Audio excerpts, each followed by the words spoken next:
Terence Stanley Terry Fox, Order of Canada and Order of the Dogwood, July 28, 1958 to June 28, 1981, was a Canadian humanitarian, athlete, and cancer research activist.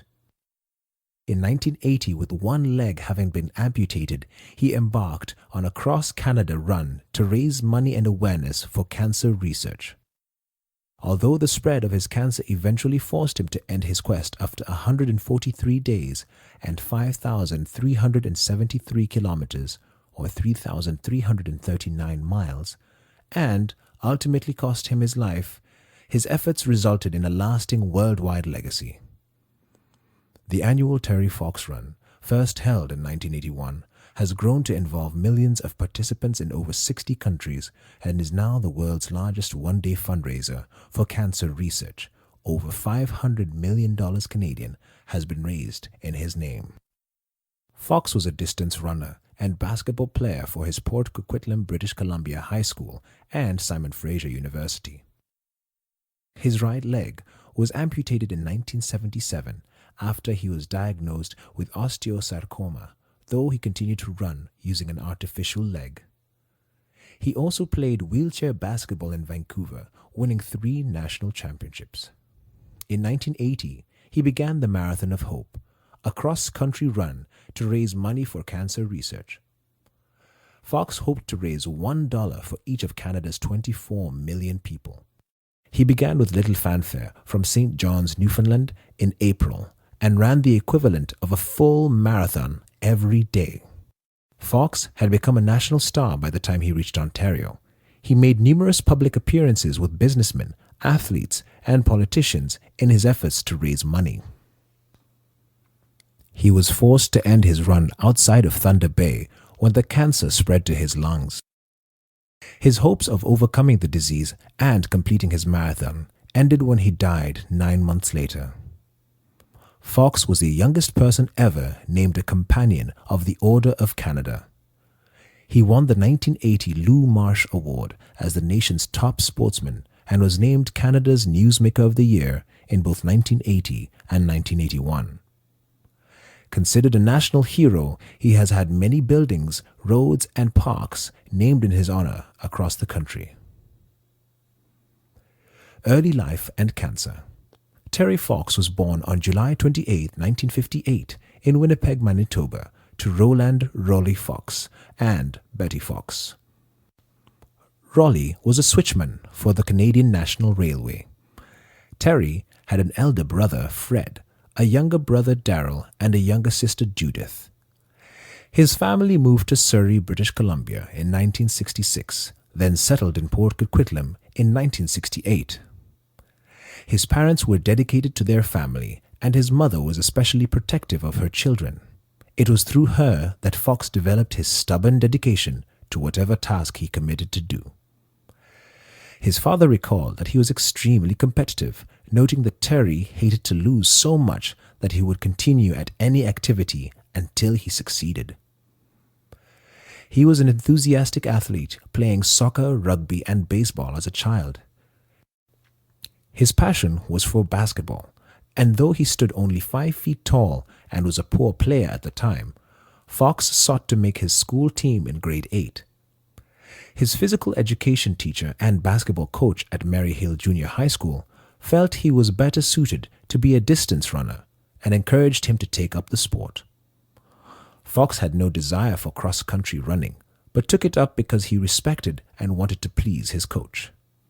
He was determined to continue playing basketball even if he was the last substitute on the team. Fox played only 1 minute in his grade 8 season, but dedicated his summers to improving his play. He became a regular player in grade 9 and earned a starting position in grade 10.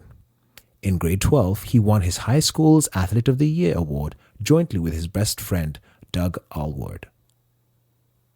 Though he was initially unsure if he wanted to go to university, Fox's mother convinced him to enroll at Simon Fraser University, where he studied kinesiology as a stepping stone to becoming a physical education teacher. He tried out for the junior varsity basketball team, earning a spot ahead of more talented players due to his determination. On November 12, 1976, as Fox was driving home to Port Coquitlam, he became distracted by nearby bridge construction and crashed into the back of a pickup truck. While his car was left undrivable, Fox emerged with only a sore right knee. He again felt pain in December, but chose to ignore it until the end of basketball season. By March 1977, the pain had intensified, and he finally went to a hospital where he was diagnosed with osteosarcoma, a form of cancer that often starts near the knees. Fox believed his car accident weakened his knee and left it vulnerable to the disease, though his doctors argued there was no connection. He was told that his leg had to be amputated, he would require chemotherapy treatment, and that recent medical advances meant he had a 50% chance of survival. Fox learned that 2 years before, the figure would have been only 15%. The improvement in survival rates impressed on him the value of cancer research. With the help of an artificial leg, Fox was walking 3 weeks after the amputation. He then progressed to playing golf with his father. Doctors were impressed with Fox's positive outlook, stating it contributed to his rapid recovery. He endured 16 months of chemotherapy and found the time he spent in the British Columbia Cancer Control Agency facility difficult as he watched fellow cancer patients suffer and die from the disease. Fox ended his treatment with new purpose. He felt he owed his survival to medical advances and wished to live his life in a way that would help others find courage. In the summer of 1977, Rick Hansen, working with the Canadian Wheelchair Sports Association, invited Fox to try out for his wheelchair basketball team. Although he was undergoing chemotherapy treatments at the time, Fox's energy impressed Hansen. Less than 2 months after learning how to play the sport, Fox was named a member of the team for the national championship in Edmonton. He won 3 national titles with the team and was named an All-Star by the North American Wheelchair Basketball Association in 1980. Marathon of Hope. The night before his cancer surgery, Fox had been given an article about Dick Traum, the first amputee to complete the New York City Marathon. The article inspired him. He embarked on a 14-month training program, telling his family he planned to compete in a marathon himself. In private, he devised a more extensive plan. His hospital experiences had made Fox angry at how little money was dedicated to cancer research. He intended to run the length of Canada in the hope of increasing cancer awareness, a goal he initially only divulged to his friend Douglas Allward. Fox ran with an unusual gait, as he was required to hop step on his good leg due to the extra time the springs in his artificial leg required to reset after each step. He found the training painful, as the additional pressure he had to place on both his good leg and his stump led to bone bruises, blisters, and intense pain. Fox found that after about 20 minutes of each run, he crossed a pain threshold and the run became easier. In August 1979, Fox competed in a marathon in Prince George, British Columbia. He finished in last place, 10 minutes behind his closest competitor, but his effort was met with tears and applause from the other participants. Following the marathon, he revealed his full plan to his family. His mother discouraged him, angering Fox, though she later came to support the project. She recalled, quote, "He said, 'I thought you'd be one of the first persons to believe in me,' and I wasn't. I was the first person who let him down." End quote. Fox initially hoped to raise $1 million, then $10 million, but later sought to raise $1 for each of Canada's 24 million people. Preparation. On October 15, 1979, Fox sent a letter to the Canadian Cancer Society in which he announced his goal and appealed for funding. He stated that he would conquer his disability and promised to complete his run even if he had to, quote, "crawl every last mile," end quote. Explaining why he wanted to raise money for research, Fox described his personal experience of cancer treatment thus. I soon realized that that would only be half my quest, for as I went through the 16 months of the physically and emotionally draining ordeal of chemotherapy, I was rudely awakened by the feelings that surrounded and coursed through the cancer clinic. There were faces with the brave smiles and the ones who had given up smiling. There were feelings of hopeful denial and the feelings of despair. My quest would not be a selfish one. I could not leave knowing these faces and feelings would still exist, even though I would be set free from mine. Somewhere the hurting must stop, and I was determined to take myself to the limit for this cause." End quote. Fox made no promises that his efforts would lead to a cure for cancer, but he closed his letter with a statement, quote, "We need your help. The people in cancer clinics all over the world need people who believe in miracles. I am not a dreamer, and I am not saying that this will initiate any kind of definitive answer or cure to cancer. I believe in miracles. I have to." End quote. The Cancer Society was skeptical of his dedication, but agreed to support Fox once he had acquired sponsors and requested he get a medical certificate from a heart specialist stating that he was fit to attempt the run. Fox was diagnosed with left ventricular hypertrophy, an enlarged heart, a condition commonly associated with athletes. Doctors warned Fox of the potential risks he faced, though they did not consider his condition a significant concern. They endorsed his participation when he promised that he would stop immediately if he began to experience any heart problems. A second letter was sent to several corporations seeking donations for a vehicle, running shoes, and to cover the other costs of the run. Fox sent other letters asking for grants to buy a running leg. He observed that while he was grateful to be alive following his cancer treatment, quote, "I remember promising myself that, should I live, I would rise up to meet this new challenge of fundraising for cancer research, face to face, and prove myself worthy of life, something too many people take for granted." End quote. The Ford Motor Company donated a camper van, while Imperial Oil contributed fuel and Adidas his running shoes. Fox turned away any company that requested he endorse their products and refused any donation that carried conditions, as he insisted that nobody was to profit from his run. Trek across Canada. The marathon began on April 12, 1980, when Fox dipped his right leg in the Atlantic Ocean near St. John's, Newfoundland, and filled 2 large bottles with ocean water. He intended to keep one as a souvenir and pour the other into the Pacific Ocean upon completing his journey at Victoria, British Columbia. Fox was supported in his run by Doug Allward, who drove the van and cooked meals. Fox was met with gale force winds, heavy rain, and a snowstorm in the first days of his run. He was initially disappointed with the reception he received, but was heartened upon arriving in Port au Basque, Newfoundland, where the town's 10,000 residents presented him with a donation of over $10,000. Throughout the trip, Fox frequently expressed his anger and frustration to those he saw as impeding the run, and he fought regularly with Allward. By the time they reached Nova Scotia, they were barely on speaking terms, and it was arranged for Fox's brother Darrell, then 17, to join them as a buffer. Fox left the Maritimes on June 10th and faced new challenges entering Quebec due to his group's inability to speak French and drivers who continually forced him off the road.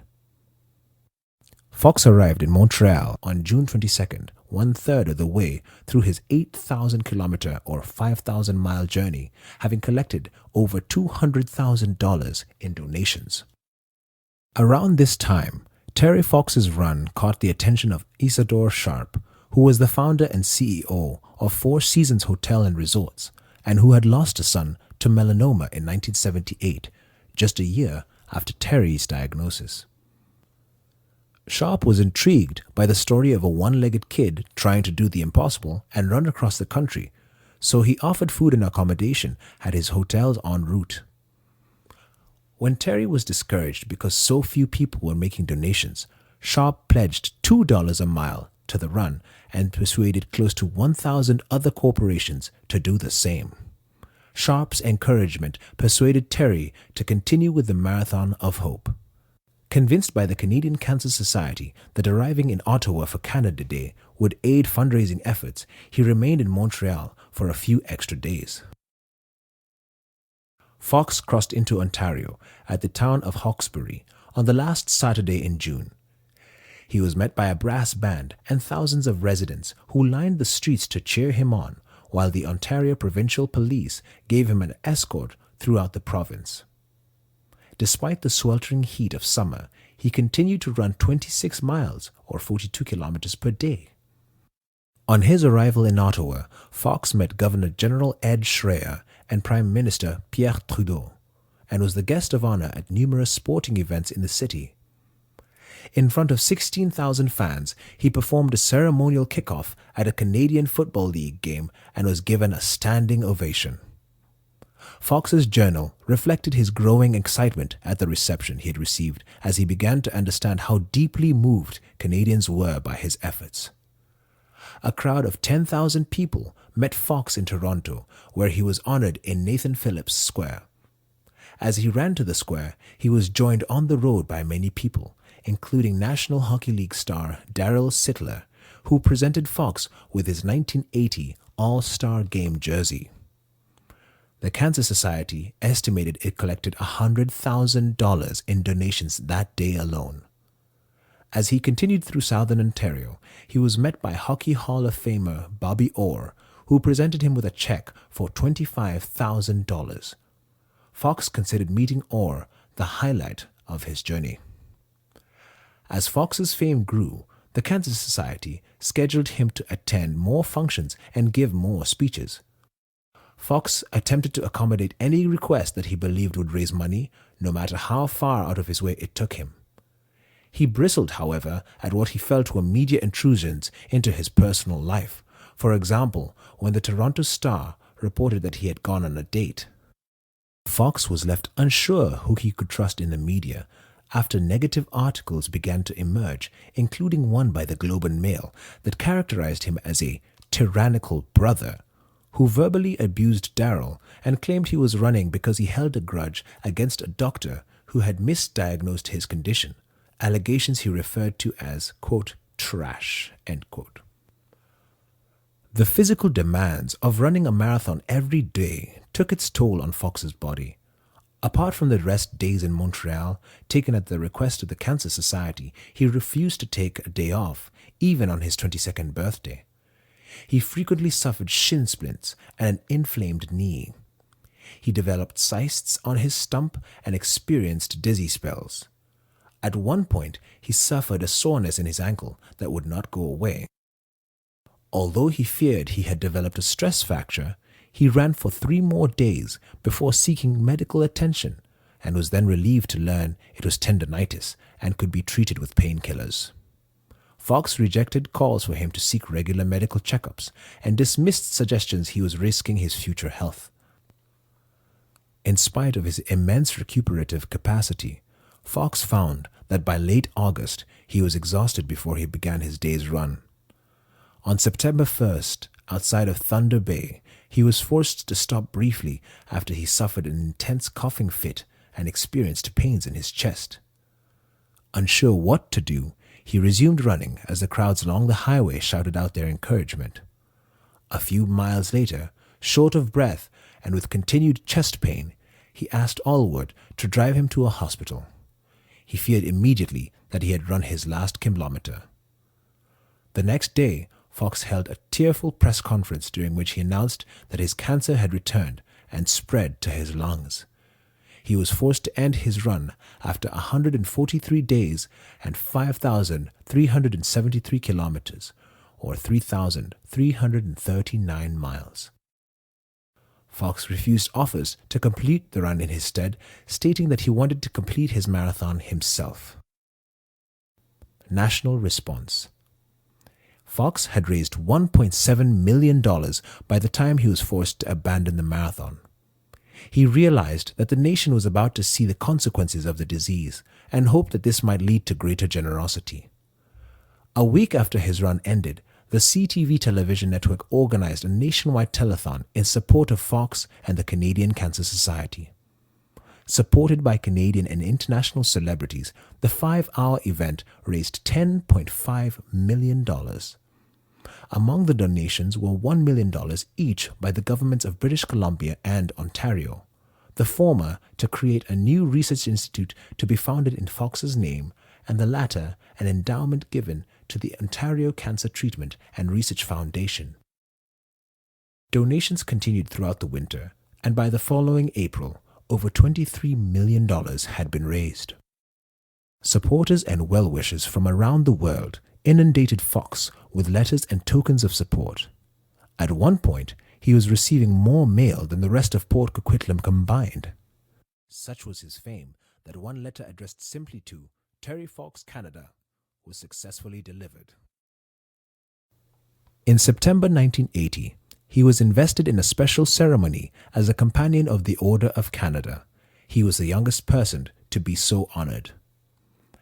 The Lieutenant Governor of British Columbia named him to the Order of the Dogwood, the province's highest award.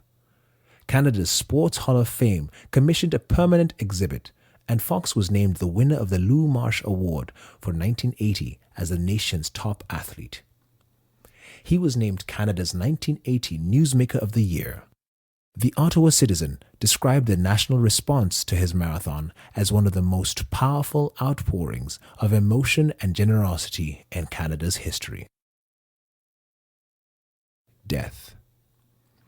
In the following months, Fox received multiple chemotherapy treatments. However, the disease continued to spread. As his condition worsened, Canadians hoped for a miracle, and Pope John Paul II sent a telegram saying that he was praying for Fox. Doctors turned to experimental interferon treatments, though their effectiveness against osteogenic sarcoma was unknown. He suffered an adverse reaction to his first treatment, but continued the program after a period of rest. Fox was readmitted to the Royal Columbian Hospital in New Westminster on June 19, 1981, with chest congestion and developed pneumonia. He fell into a coma and died at 4:35 a.m. Pacific Daylight Time on June 28, 1981, with his family by his side. The Government of Canada ordered flags across the country lowered to half-staff, an unprecedented honor that was usually reserved for statesmen. Addressing the House of Commons, Trudeau said, quote, "It occurs very rarely in the life of a nation that the courageous spirit of one person unites all people in the celebration of his life and in the mourning of his death. We do not think of him as one who was defeated by misfortune, but as one who inspired us with the example of the triumph of the human spirit over adversity." End quote. His funeral, attended by 40 relatives and 200 guests, was broadcast on national television. Hundreds of communities across Canada also held memorial services. A public memorial service was held on Parliament Hill in Ottawa, and Canadians again overwhelmed Cancer Society offices with donations. Legacy. Fox remains a prominent figure in Canadian folklore. His determination united the nation. People from all walks of life lent their support to his run, and his memory inspires pride in all regions of the country. A 1999 national survey named him as Canada's greatest hero, and he finished second to Tommy Douglas in the 2004 Canadian Broadcasting Corporation program, The Greatest Canadian. Fox's heroic status has been attributed to his image as an ordinary person attempting a remarkable and inspirational feat. Others have argued that Fox's greatness derives from his audacious vision, his determined pursuit of his goal, his ability to overcome challenges such as his lack of experience, and the very loneliness of his venture. As Fox's advocate on The Greatest Canadian, media personality Suk Yin Lee compared him to a classic hero, Phidippides, the runner who delivered the news of the Battle of Marathon before dying, and asserted that Fox, quote, embodies the most cherished Canadian values: compassion, commitment, perseverance. End quote. She highlighted the juxtaposition between his celebrity, brought about by the unforgettable image he created, and his rejection of the trappings of that celebrity. Typically amongst Canadian icons, Fox is an unconventional hero, admired but not without flaws. An obituary in the Canadian Family Physician emphasized his humanity and noted that his anger at his diagnosis, at press misrepresentations, and at those he saw as encroaching on his independence, spoke against ascribing sainthood for Fox, and thus placed his achievements within the reach of all. Attitudes to disability. Fox expressed a robust attitude to his situation. He refused to regard himself as disabled and would not allow anyone to pity him, telling a Toronto radio station that he found life more, quote, rewarding and challenging, end quote, since he had lost his leg. His feat helped redefine Canadian views of disability and the inclusion of the disabled in society. Fox's actions increased the visibility of people with disabilities and in addition influenced the attitudes of those with disabilities by showing them disability portrayed in a positive light. Rick Hansen commented that the run challenged society to focus on ability rather than disability. Quote, "What was perceived as a limitation became a great opportunity. People with disabilities started looking at things differently. They came away with huge pride," he wrote. In contrast, the narrative surrounding Fox has been critiqued as illustrating the media's focus on stereotype portrayals of the heroic and extraordinary achievements of people with disabilities, rather than more mundane accomplishments. Actor Alan Toy noted, quote, "Sure, it raised money for cancer research, and sure, it showed the human capacity for achievement. But a lot of disabled people are made to feel like failures if they haven't done something extraordinary.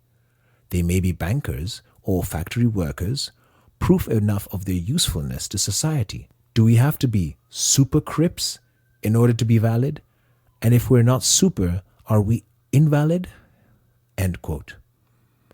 The media's idealization of Fox has also been critiqued for emphasizing an individualistic approach to illness and disability, in which the body is a machine to be mastered, rather than the social model of disability, where societal attitudes and barriers to inclusion play a prominent role in determining who is disabled. Terry Fox Run. One of Fox's earliest supporters was Isidore Sharp, founder of the Four Seasons Hotels. Sharp had lost his own son to cancer and offered Fox and his companions free accommodation at his hotels. He donated $10,000 and challenged 999 other businesses to do the same. Sharp also proposed an annual fundraising run in Fox's name. Fox agreed, but insisted that the runs be non-competitive. There were to be no winners or losers, and anyone who participated could run, walk, or ride. Sharp faced opposition to the project. The Cancer Society feared that the fall run would detract from its traditional April campaigns, while other charities believed that an additional fundraiser would leave less money for their causes.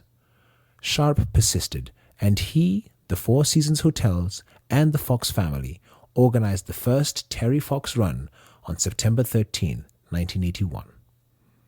Over 300,000 people took part and raised $3.5 million in the first Terry Fox Run. Schools across Canada were urged to join the second run, held on September 19, 1982. School participation has continued since, evolving into the National School Run Day.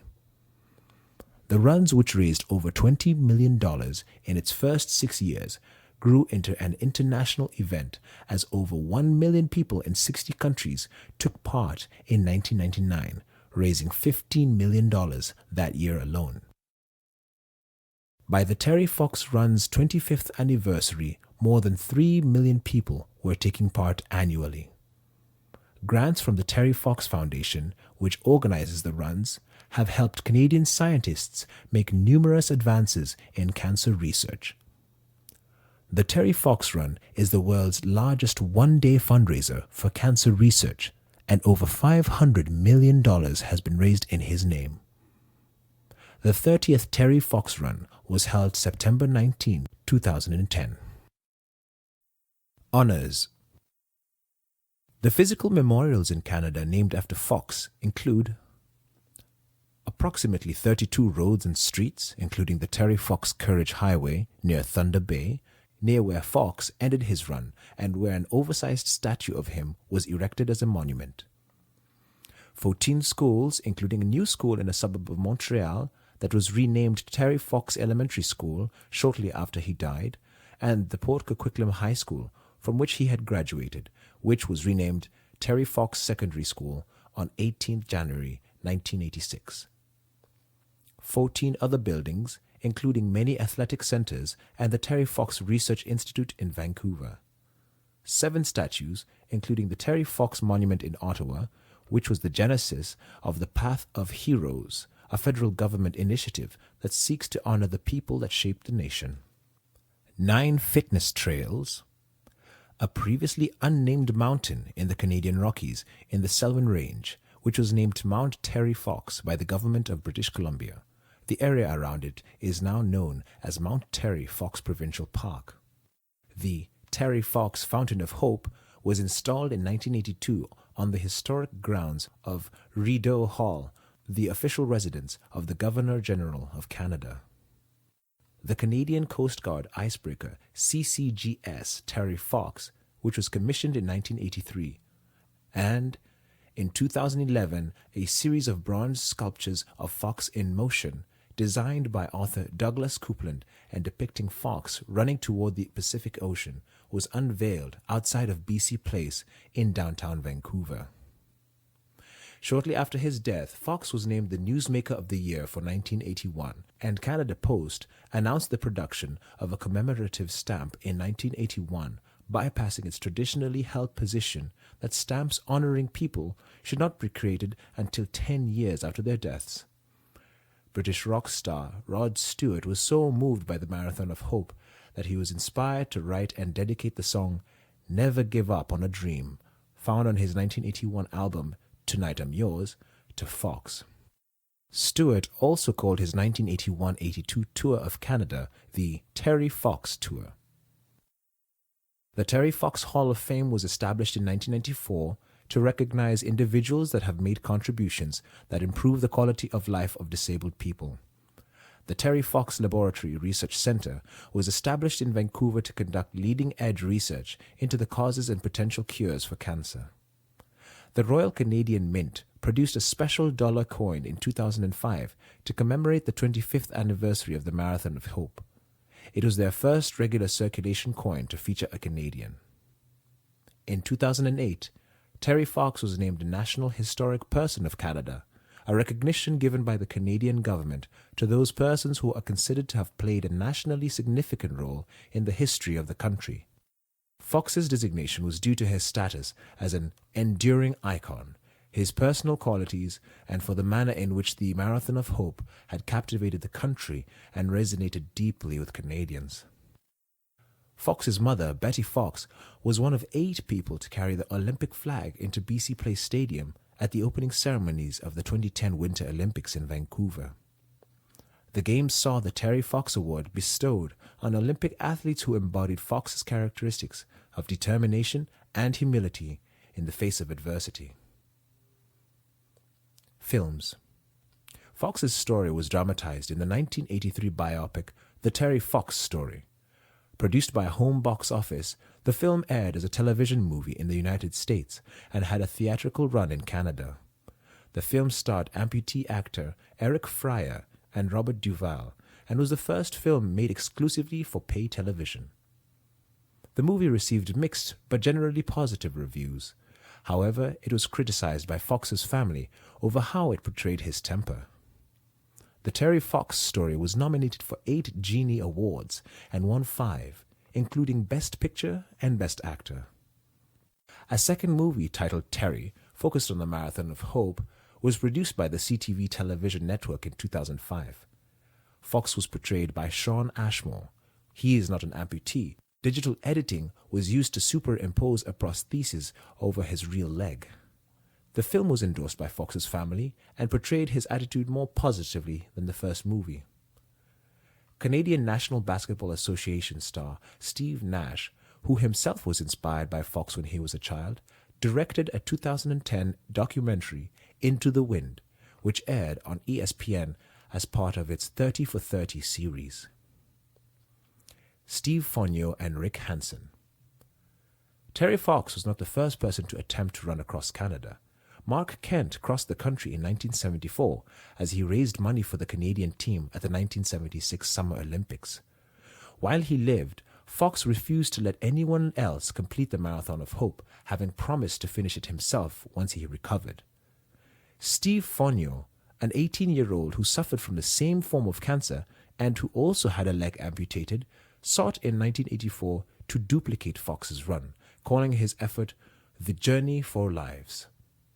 After leaving St. John's on March 31st, Fonyo reached the point where Fox was forced to end his marathon at the end of November and completed the transcontinental run on May 29, 1985. The Journey for Lives raised over $13 million for cancer research.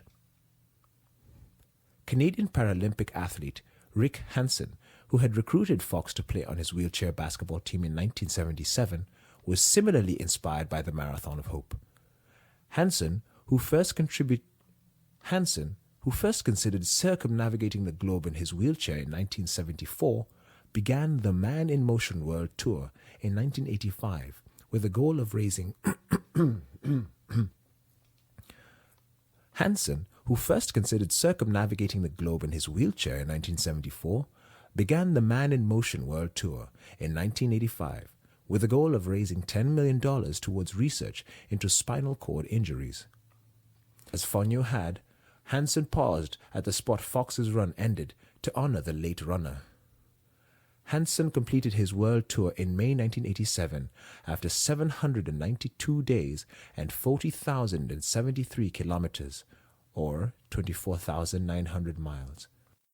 He traveled through 34 countries and raised over $26 million.